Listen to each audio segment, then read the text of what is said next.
Switching gears now, 'tis the season for witches and goblins and, of course, ghosts. And it turns out the ghost of Ron Paul has been lurking around in states like Minnesota, as well as his home state of Texas. You see, thousands of dollars from his super PAC, Endorse Liberty, have been given to candidates other than himself. Take a look. This is according to OpenSecrets.org. Ron Paul, of course, received $4 million, but Texas Senate candidate Ted Cruz got more than $123,000. Minnesota Senate candidate Kurt Bills got about $21,000, and Texas congressional candidate Russ Whittle got $5,000. All of them, by the way, are Republicans. So this is just one example, but will most likely set a precedent for the future.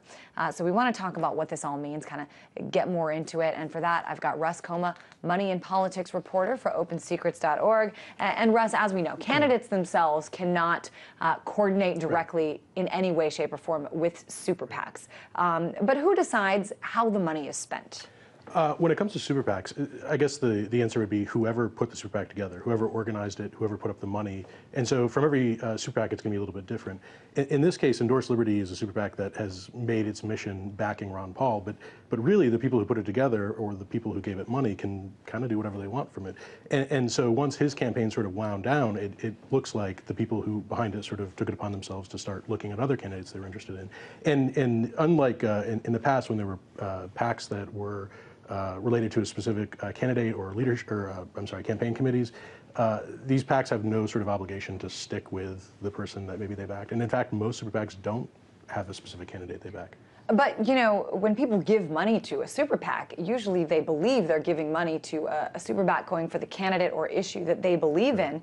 You know, the people just have to know? Is that what you're saying? They just have to know that their money can be spent in whatever way. I mean, I think it's something to keep in mind when people do give money. That this is, you're not giving to the campaign. You're not giving to the candidate themselves. You're giving to people who are saying that they're for the candidate and campaign. And I don't think we've seen a lot of examples of where it's sort of gone awry. And I think in this case, I mean, those are very conservative candidates. Are sort of, they're not Ted Cruz was not like the establishment Republican candidate in the Senate Texas race. But at the same time, like maybe Ron Paul wouldn't have approved of that. But that's something that people have to keep in mind when they give money to these groups. And I think that that's one of the interesting things about these is that some of these super PACs go beyond a traditional sort of mission that a PAC or a campaign committee might have, and they can live on. And when you look at some of the bigger super PACs that are out there, when you look at, say, American Crossroads, which is run by Karl Rove, that doesn't have a candidate at all. And it's a very large sort of source of funds and power outside of the sort of traditional framework of candidates and campaigns. People who donate to that one sort of put their trust in the fact that Karl Rove will use their money wisely as he sees fit. Let's talk, though, about ghost PACs. Is there a difference between a ghost PAC and a super PAC? I mean, ghost PAC is just sort of it's not like an official sort of thing, and I mean, I think that there are a number of super PACs that supported other presidential candidates, like Herman Cain. There was a super PAC, the 999 Fund. That's been pretty much dormant since he left the race, and there's I saw they spent $33 last month. Right, and that's just a very, very small amount of money. Now, Rick Santorum had a super PAC backing him called the Red, White, and Blue Fund, and after he left the race, he actually got involved with the super PAC, which is something that you can do if you're not a candidate. And they've continued to spend a little bit of money, but when you look at what they're spending it on, they gave some money to the Pennsylvania GOP, and then they were spending money on plane tickets and sort of administrative costs. But it's also a platform that he can take in the future and run with if he wanted to run again, or if he wanted to sort of create a movement around himself, or like a sort of a section of the debate that centered more on him. You said something interesting earlier. You said so far we haven't seen any examples of super PACs which have gone awry. So I'm assuming that you're suggesting we haven't seen a super PAC that says it endorses, for example, very conservative issues, then actually go and give money to more liberal, left-wing issues. Are there, structures in place to make sure this doesn't happen, to make sure that lies aren't being told? No, I mean, I don't think there's any thing that would stop that kind of thing. And I think that under the old system, I mean, there was nothing that would punish someone maybe necessarily for doing that, but there were also limits on how much like a PAC could spend. Okay. And so, I mean, for example, Sarah Palin has Sarah PAC, which is a PAC that she uses, but it can only give so much money, and people can only give it so much money. So that sort of limits the amount of money that we're talking about, and sort of limits the opportunity for things to, for them to spend really big in a direction that people might not like. So, what happens, if a PAC goes into debt? I mean, who's responsible for that?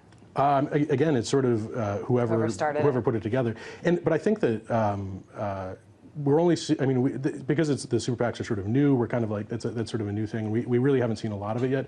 But with a traditional sort of campaign committee, the committees have to stay open until they get rid of all their debt. And there are committees that are open for years and years and years. Hillary Clinton is still paying off debt from her 2008 race and still fundraising to pay off that That's debt. why it's so interesting. Candidates like Ron Paul, I know he had so much campaign cash left over. He put on this rally.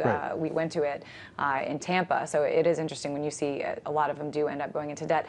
Let's talk a little broader, though, Russ, about, it's 2012 and we're starting to really see the impact of super PACs. Talk a little bit about what is sort of unfolding before our very eyes now. I mean, I think that it's Citizens United. I mean, I think that it's just sort of a totally new dynamic in terms of spending. I mean, in the past, and again, and this sort of speaks to this issue. I mean, you've always sort of known what a PAC is going to do because they can only do so much, and you sort of have always had an idea of how much resources they have, how much they can sort of get, because there is only so many people and they can only give so much money.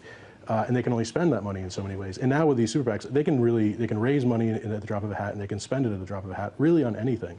And so you sort of lose a lot of the predictability, and then you're also seeing numbers that are much bigger than they ever have been before. So I think it's a lot more volatile maybe than it's been in the past. As far as Open Secrets, has the rise of super PACs made what you guys do in terms of looking at the way money is spent and who it goes to? Has that made your job easier? I mean, in some ways, the thing about super PACs is we do see who gives them money, and we do see how they spend money. Citizens United also enabled a couple other kinds of groups, one of which is called the 501c4, which is it's a nonprofit. It's not regulated by the Federal Election Commission in the same way a super PAC or a PAC might be. And they don't disclose their donors, and that has made our job very difficult because they're spending very large amounts of money. So, these 501, so what's an example of a 501c3? A 501c4, it would be Americans for Prosperity. Okay. So we don't know exactly where the money's coming from. I would think that a lot of people would want to give more money to these, especially coming up in the future, And I mean, that's a logical thing to think, but we really have no way unless they volunteer that information. I mean, several years from now, when or in 2013, when they disclose some basic information to the IRS, we'll see how much money they raised.